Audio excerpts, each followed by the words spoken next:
to use voice message transcripts feature on WhatsApp.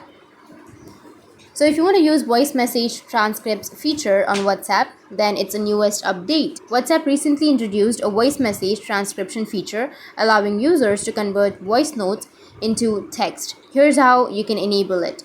So to use it, first you need to open up your WhatsApp on your device. Then tap on the three dots, which is on the top right from the screen, and then you need to select settings. Under settings, you need to go with the chat section, and here you will have voice message transcript. Turn that option on, tap on choose language, and then select a language, any language that you're comfortable with. For example, if I select Hindi or English, anything that you're comfortable with, tap on setup now, and that's it. It has been enabled.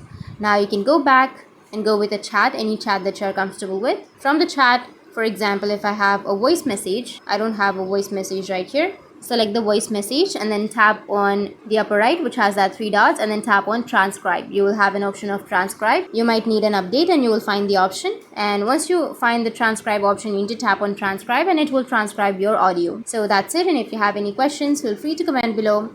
Thanks for watching.